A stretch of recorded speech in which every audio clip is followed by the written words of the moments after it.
TV network करेंगे। लेकिन मैंने थोड़ा लोकल पोल खोल किया मेरे स्वभाव के मुताबिक। ये जो रास्ता देखते हो आप इतना बड़ा हुआ है, ये बरसों से इस प्रकार से नैरो रोड था। यहाँ पर मैं सांसद बनने के बाद में हम सब लोगों ने मिलकर इस रास्ते को बड़ा किया।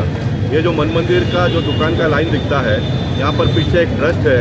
वो ट्रस्ट के लोगों ने शाह का नाम है भावेश शाह नाम के एक बिल्डर को ये जगह दी। अब ये भावेश शाह ने म्यूनसिपालिटी और पुलिस के लोगों को मैनेज करके 16 व्यापारियों के ऊपर केस कर दिया। 16 में से 2 व्यापारियों को 15 दिन जेल में डाला। और बाद में मैं फिर इंटरव्यून होने के बाद में मैंने कमिश्नर को मिला और सारी बातें उनको ध्यान में ला कर दी और बाकी के 14 लोगों को अरेस्ट किए बिगर उनको जामीन दे दिया। लेकिन केस अभी भी उनके ऊपर है। अब ये आगे का जो स्पैन है ये वाइडनिंग के लिए बाकी है। अब हमारे सुनील कोहली जी बोल रहे हैं 1 आध महीने में वो भी हो जाएगा, तो हम ये आगे का रोड का भी वाइडनिंग करेंगे। देखिए जो घोटाला करते हैं, गड़बड़ करते हैं, भ्रष्टाचार करते हैं, उनके लिए तो देवेंद्र फडणवीस जी है, वो उसका ख्याल करेंगे। मैं मानता हूँ कि मेरा जो मतदार संघ है उत्तर मुंबई में, वहाँ पर जो लोगों को हैरानी परेशानी है उसके ऊपर मैं ध्यान देकर और यहाँ पर जो गड़बड़ करते हैं, घोटाला करते हैं, उनका मैं पोल खोल करता हूँ। वो लोकल लोगों को तो इनसे परेशानी है ना। वो यशवंत यादव ने 53 प्रॉपर्टी बनाया और करोड़ रुपए का घोटाला किया, उसका हिसाब किताब हम करेंगे म्यूनसिपालिटी के चुनाव में। अब हम लोगों को जानकारी उसका देते हैं, लेकिन मलाड के लोगों को तो मलाड में जो हैरान परेशान करते हैं उनसे छुटकारा दिलाना चाहिए ना। तो वो देने का काम मैं करता हूँ और हम इस तरह से काम करके आने वाले दिनों में जितने भी एसपी रोड का वाइंडिंग करने का है वो वाइंडिंग का काम हम करेंगे।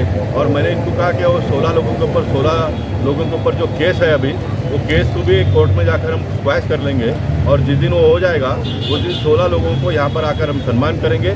क्योंकि बिगर किसी दोष के वो जाके जेल में बंद हो गए, उनके घर के लोगों की क्या परेशानी होगी, उनके बच्चों को समाज में मुंह दिखाना भारी पड़ गया होगा, तो उनको हम यहाँ पर आकर सम्मान करेंगे और फिर एक बार उनकी प्रतिष्ठा जो खोई है उसको प्राप्त करके देने का काम करेंगे। गोपाल जी, पहला देखिए ऐसा है कि जिस तरह से ये आघाड़ी सरकार बनी है, उस आघाड़ी सरकार के कार्यकाल में महाराष्ट्र में जिस तरह से भ्रष्टाचार के रोज नए मामले सामने आ रहे हैं, अब ये हमने बहुत ज़्यादा कहने की आवश्यकता नहीं है।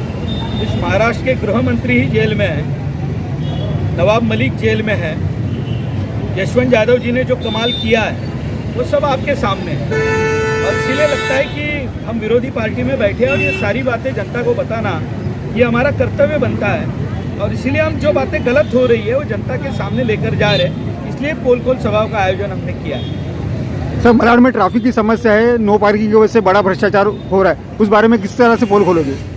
सब ऐसा है कि पूरे मुंबई शहर में इस पार्किंग के विषय को लेकर बहुत सारी बातें मुंबई महानगर पालिका के हाउस में कही जाती है, बहुत सारी बार बहस भी हो चुकी है। एक बड़ा रैकेट इस समय काम कर रहा है। दुर्भाग्य से इस मुंबई शहर में आपको पता होगा तो जो एसवी रोड है, इस एसवी रोड पर कमर्शियल प्रीमाइसेस बनने के लिए मुंबई महानगर पालिका और सरकार ने एफएसआई बढ़ा कर दिया हुआ है।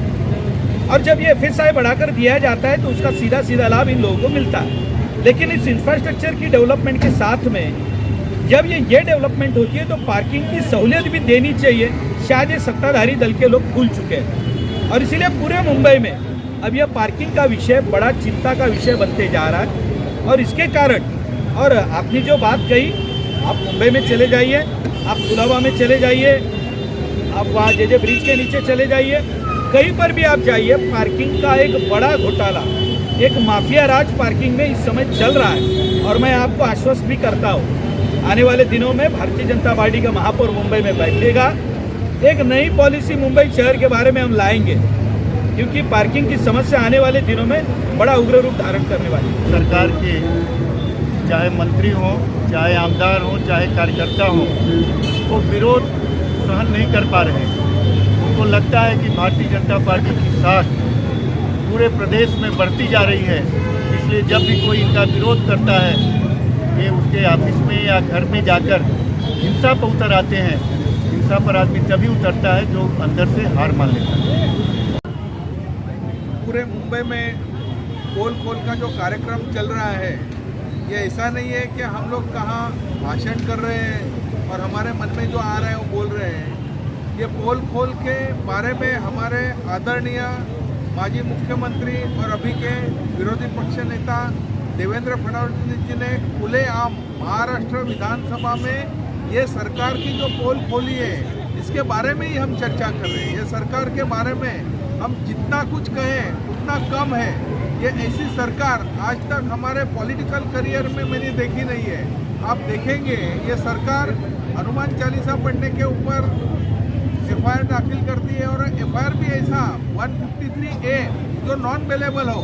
हम अगर राम जी के जन्मदिन पे जन्मदिन के रामनवमी के दिन अगर हम लोग जुलूस निकालते हैं तो हमारे ऊपर एफआईआर लिया जाता है, हमारे राम जी के बैनर फाड़े जाते हैं, उसके बारे में हम पुलिस स्टेशन में सवाल पूछने जाते हैं तो एफआईआर होता है। और इससे अनगिनत एफआईआर और झूठे काम करने का सरकार ने एक षड्यंत्र बनाया है अपोजिशन को दबाने का, लेकिन उसका पूरा हम जनता में जाके इसका पोल खोल रहे हैं। जी, और अगला कदम क्या होगा पोल खोल का? अगला कदम जो इन्होंने जो भ्रष्टाचार किए, ये सरकार किसी भी तरह लायक नहीं है। शिवसेना जो है पार्टी भारतीय जनता पार्टी के साथ पूरा चुनाव लड़ी और एक युति के साथ चुनाव लड़ने के बाद सिर्फ मुख्यमंत्री बनने के बाद इन्होंने जिस तरह का काम किया है वो पूरा लोग देख रहे हैं। एक सरकार के जो मंत्री हैं वो दाऊद के साथ संबंध है, वो डायरेक्ट अरेस्ट है। और दूसरे जो मंत्री हैं उन्होंने खुलेआम कहा था, जो याकूब मेमन है उसने पूरा उसको जो फांसी की सजा हुई थी और रद्द करने के लिए असलम शेख जैसे ये सरकार में मंत्री है, अनिल देशमुख जैसे मंत्री उसमें अरेस्ट है और कई मंत्रियों की लिस्ट बनी है। वो आज नहीं तो कल जेल में जाएंगे। हमारे किरीट सोमैया जी रोज उसके बारे में बोलते हैं, पूरा पुरावा ईडी को दे रही है, सीबीआई को दे रही है। और ऐसे सरकार के बारे में बोलने के लिए हम लोग सक्षम है। लोगों के सामने फिर एक बार जाएंगे, चुनाव आ रहे हैं और चुनाव का नतीजा आप खुद देख लेंगे।